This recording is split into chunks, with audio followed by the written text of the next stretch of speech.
it was just like patterns I was seeing in like 4s and 6s, and I don't know what it means yet. And sometimes this happens where like I'll like kind of imagine something that I want to hear, and then all of a sudden, like a year later, it's like, oh, I'm making that song, you know.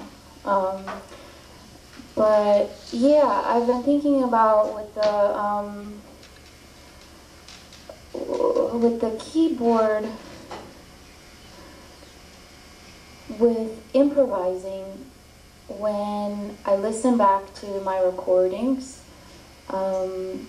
if it sounds good,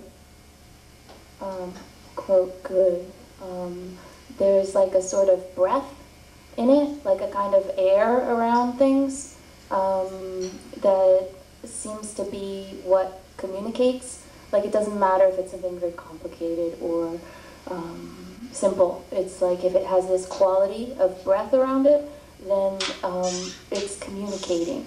And it seems like the breath it regulates the heart motion, you know?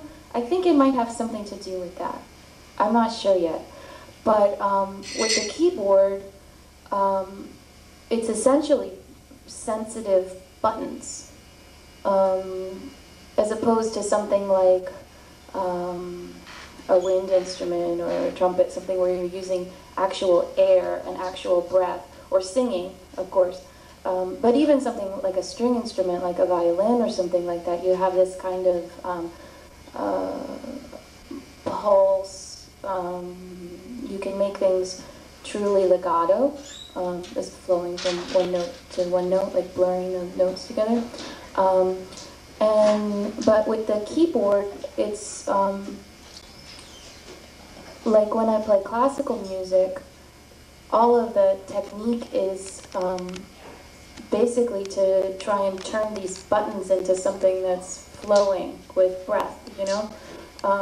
But it's weird because that's not really what comes naturally to the instrument the way that it is laid out. So I think that this kind of vision of these patterns, I don't know, something about that. I don't know what it is yet. But yeah, so I'll play for, I guess, how long should I play for? Like half hour, 20 minutes? Yeah. 20 minutes, half hour? Half hour. Whoa. Let's see. Let's take it easy. Let's see how it goes, okay? Yeah. I think that's all.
Well, Today, my parents bought our new house.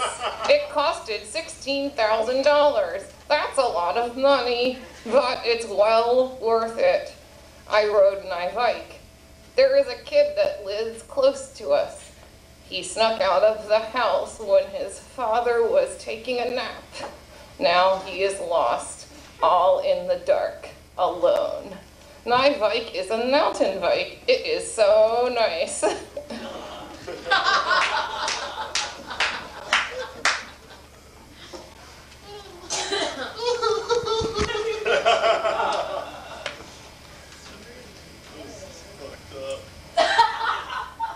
This one is undated, but the date before it is March 17th, 1993.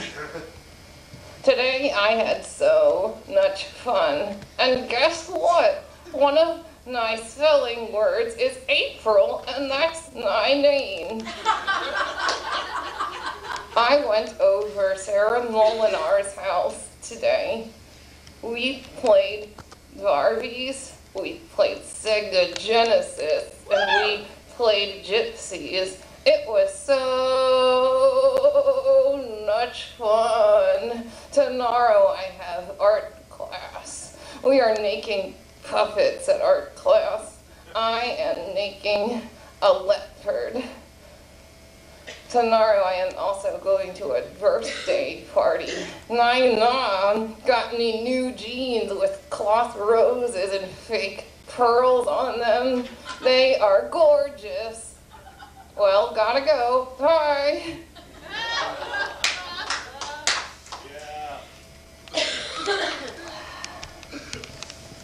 it's written in highlighter. See that cool drawing? Okay. Keep it together. March 30th, 1993. Sarah, Nee, and Alex are having a real good time. I learned how to make oatmeal and toast, and of course I can make cereal. I thought up something called Cookie Surprise. Here's how you make it. Take a kitty cup and put a cookie in it. Then put a little lifesaver and chocolate sauce on the cookie.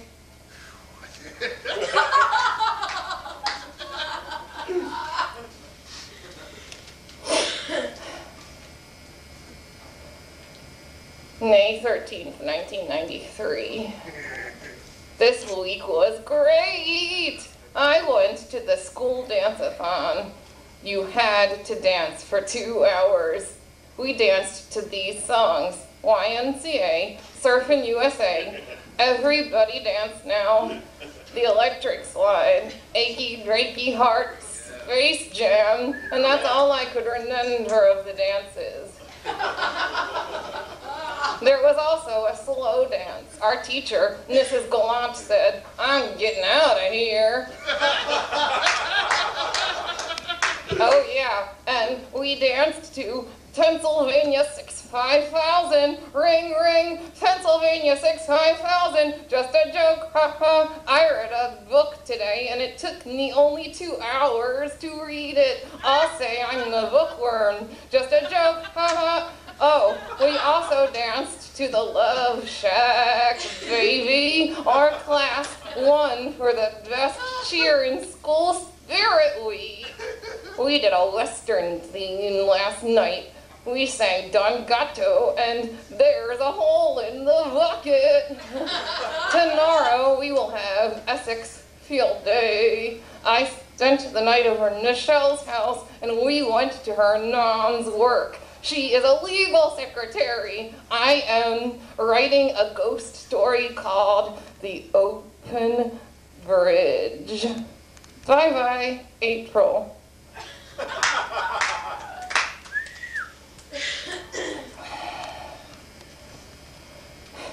May 16th, 1993. Dear Diary, today I had oodles and oodles of fun.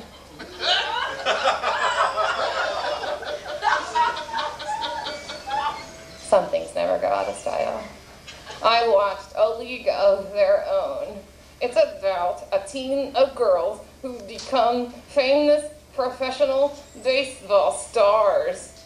Stephanie came yesterday and spent the night last night.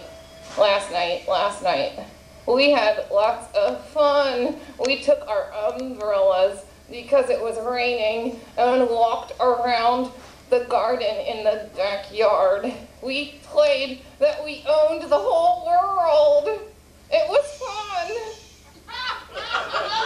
We ate dinner outside. We planted some marigolds and begonias, and in patience, they are beautiful. I had a piano recital today. I played Scottish bagpipes, and oh, Susanna, bye-bye.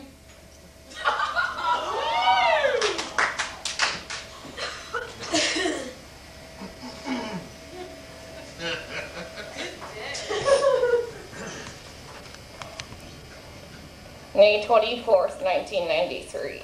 Dear Diary, today I have some good news and some bad news. Good news, the chicks hatched. Bad news, an hour later they died. It was so sad. Papa is going to buy me a Tracy Troll doll.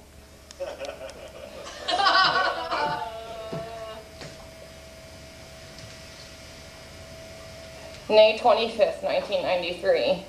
Dear Diary, today we learned about fractions.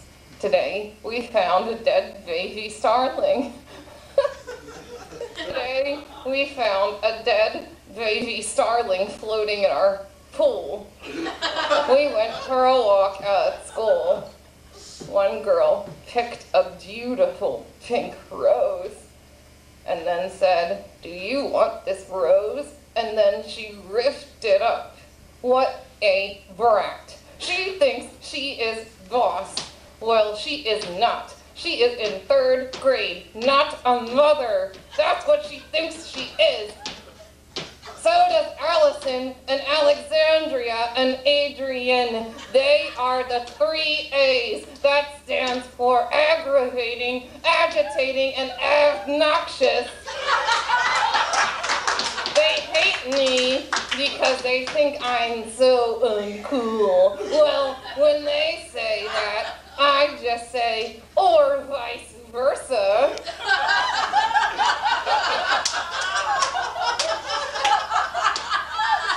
To my children, if anybody does that to you, say the same thing and then just walk away. Good advice, huh? I played down at Andrew's house today. He gave me that smiley-faced sticker. Bye-bye. Oh my God. And then I really should just add That's good advice. thank you. I think.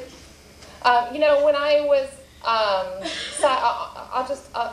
just interrupt you for 1 second, Glucuous, to tell this anecdote about my childhood, because I was, you know, very ostracized, and my dad actually taught me this phrase to say for when people picked on me, and oh, actually, you know it too, Glucuous. Do you want to say it? Okay. Okay. What's the phrase?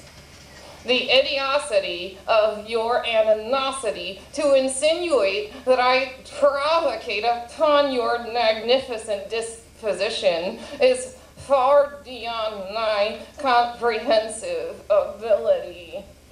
The idiocity of your animosity to insinuate that I provocate upon your magnificent disposition is far beyond my comprehensive ability. And that is what I said when people would pick on me. It didn't work, of course. Or did it? I also want to add that I made this beautiful drawing, and it's like, well, you can, it's like hearts and rainbows and horses, and they're all having little speech bubbles that say, "Hi, April! Hi, April! Hello, April!" Those were my real friends.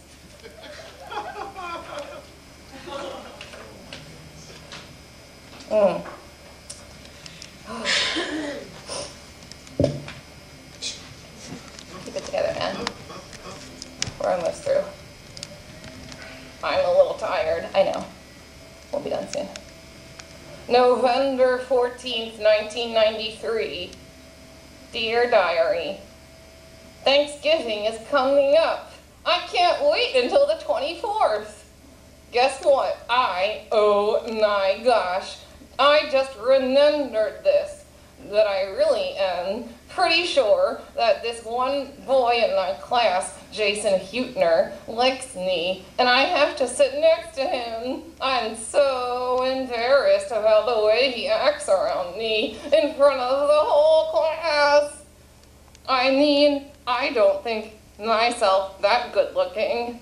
I mean, my features, especially my face, are not beautiful. My cracked lips, freckled face, bad eyes, and knotty hair. Maybe it's inside that counts. Hey, it's gotta be that.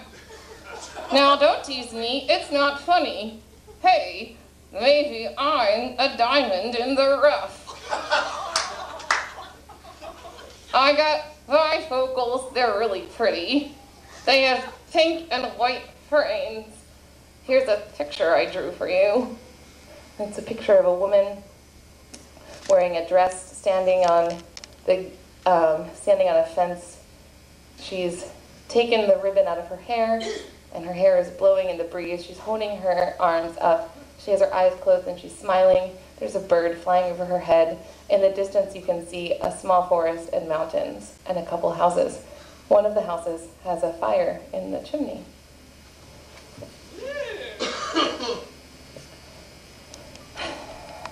Dear March 10th, 1994. Dear Diary, I have read the book Anne Frank, The Diary of a Young Girl, and I enjoyed it. Pretty much. The story was about a Jewish girl who is captured by Nazis, pronounced Nazis, and brought to a concentration camp. Then she is killed. In her diary, Anne Frank gives her diary a name. It is Kitty. I have decided I will name you Samantha. But I will not publish this diary. Samantha, you don't have a lock or key, but you are safe. I hope you are, because if anybody reads what I am about to tell you, I will die of embarrassment.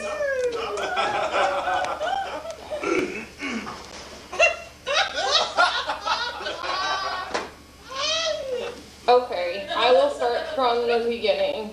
Here goes. In gym, Miss Whitman told us that we were going to square dance, but that's not the worst part. We have to dance in boy-girl couples. None of the boys have asked me to dance with them yet. Here is the list of boys I want to dance with. Number 1, Jason. I like him a lot. Number 2, Sean. Probably likes me. Number 3, Joey. Number 4, Constantine. But I'd rather eat pig dung / poop than dance with Ian. Guess what I saw when I was looking for my dad's calligraphy set when I spotted a Playboy magazine. I took one and I hope he didn't notice. You must promise not to show anybody this picture that I am about to show you.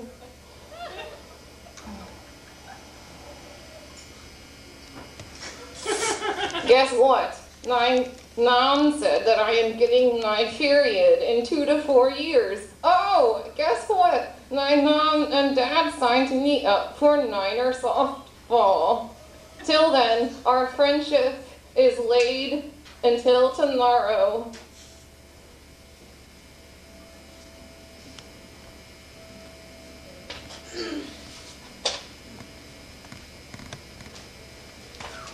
Okay, this is the last one I'm going to read.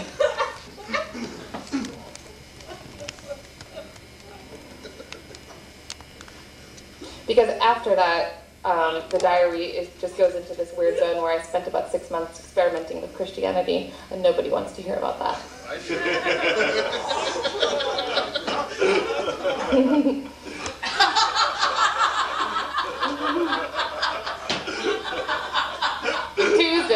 March 15th, 1994. Dear Sam, hey, how is it? Today, I joined up for a counselor. Guess what? When everybody got back from the counselor, I will call it emeralds, they ripped up their permission slips. Then they teased me because I didn't. I think that emeralds is a very good group. Here is a picture I drew for you. The picture is 2 young girls in Edwardian dress sitting beneath a tree. The tree has a broken branch. There's a goose or of some sort of fowl flying above the branch. There's a broken branch on the ground. There's a smashed nest. There are a bunch of baby birds. The girls hold a first aid kit, and they are saving the lives of the birds. Bye-bye, April. Thank you.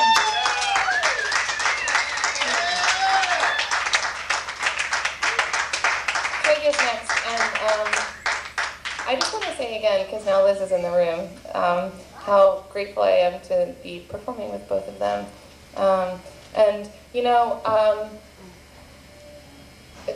when I was going through a really difficult transitional phase in my life, I mean, you know, when are we not in a transition, but when I was in a particularly difficult time, I contacted Twig before he moved away, and he facilitated me spending 2 hours in his float tank, and he didn't take any money for it, and I feel like the time that I spent in that tank was how I learned how to let go of the things that were holding me down, and that to be able to do that for another person, it just means a lot to me. So I just want to say that publicly.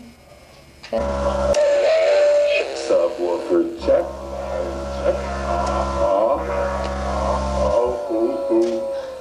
So, oh, sorry, I gotta let go.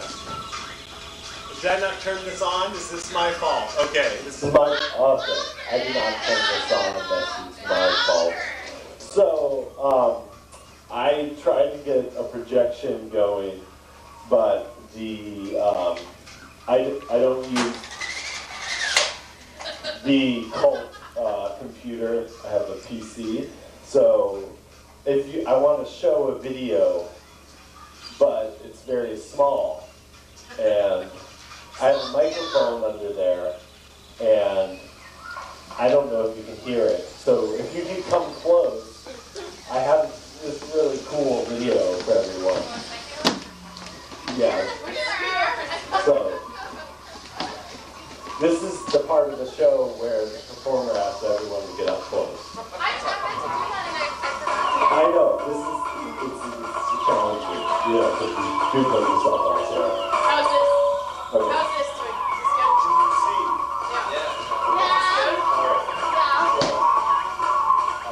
This is a classic. We're just gonna play this. Oh, yeah!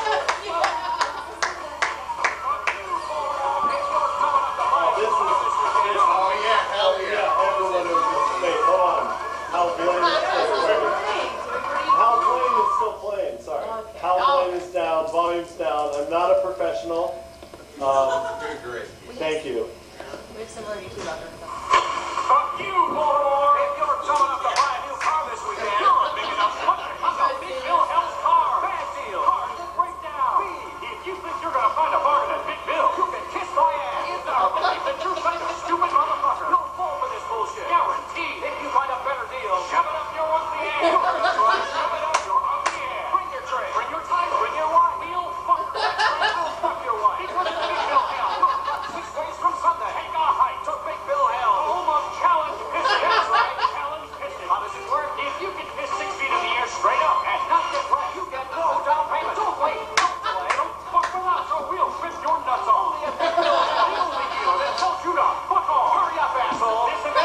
Thank you. Yeah.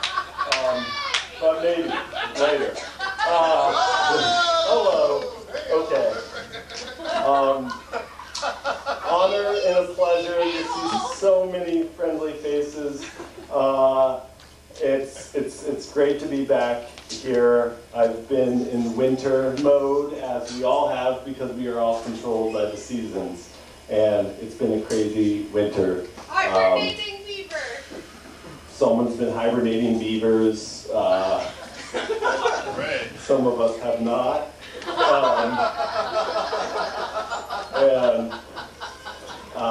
I've been locked away in Far Rockaway, up in Queens, and I've been working on a new set, and I just bought a sampler. I'm a little green. I've been doing electronic music for 25 years, but I've never used a sampler. So this is a new thing for me, and I'm very excited to learn a new thing. And part of the thing that I've realized, the way that I rehearse music is not to actually rehearse. I obsessively think about things in my mind over and over and over again, and then I wait to the last minute. And you can't hear that, but it's a small world. And you heard it, it's a small world. Obsessively go over my set in my mind of what I want to do, and then I wait till the last minute, procrastinate, and then I do it. Some days I would sit in front of my synthesizer and just sit there and not turn it on, and just think about the music. So I haven't been doing that the last week, because I have a new instrument, so I've been learning that. So I feel very blessed to be alive, and we are all alive right now, and that is, yeah, we are, right? And the more we realize that we're alive and what a gift that is, you know, the more we can actually be alive. It's a wonderful feedback loop. So I'm going to make some sounds now. Not that my voice is not a sound. True. Right? This is true. Yeah. So the voice is a sound. And together,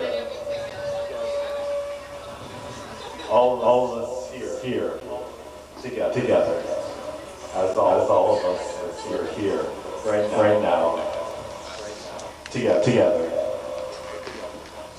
I'm going to offer these sounds.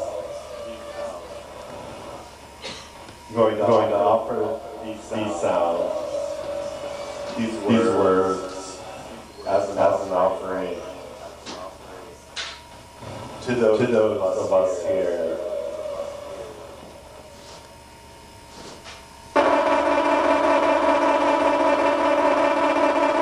To those of us here.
those who have touched the rippling membrane.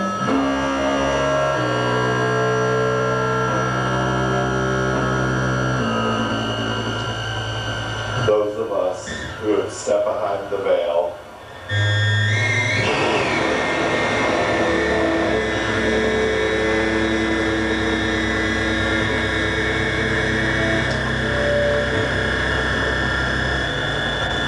To walk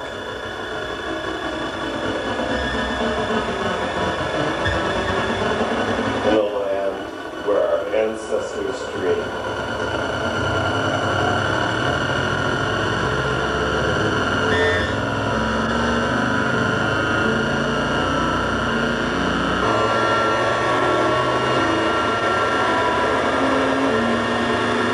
A land where they have dreamed us into beings.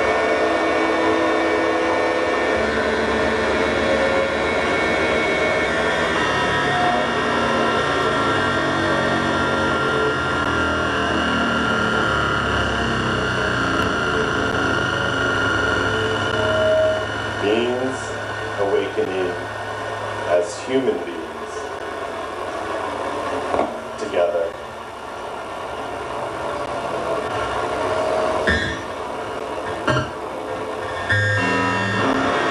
As they raised us, as they breathed us,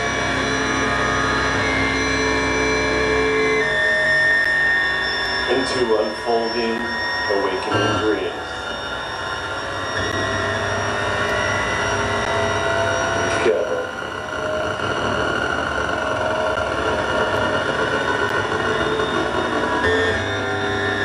Fourth dimensional dream fabrics.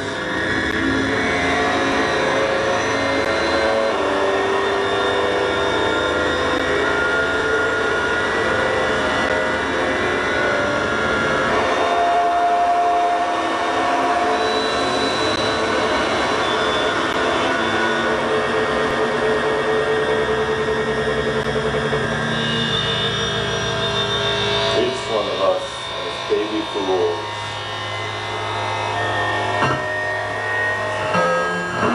Bundled tightly into a sheet of film. Film is the frame.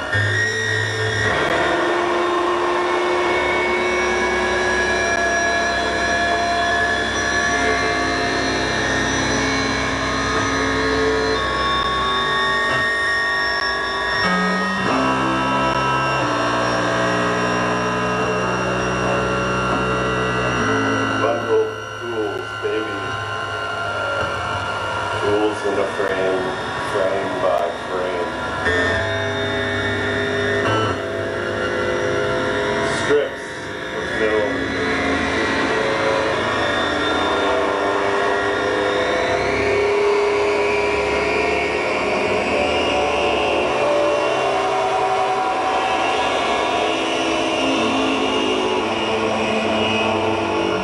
Our existence now as a single frame.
is over. Is that correct? Sound, TJ, master.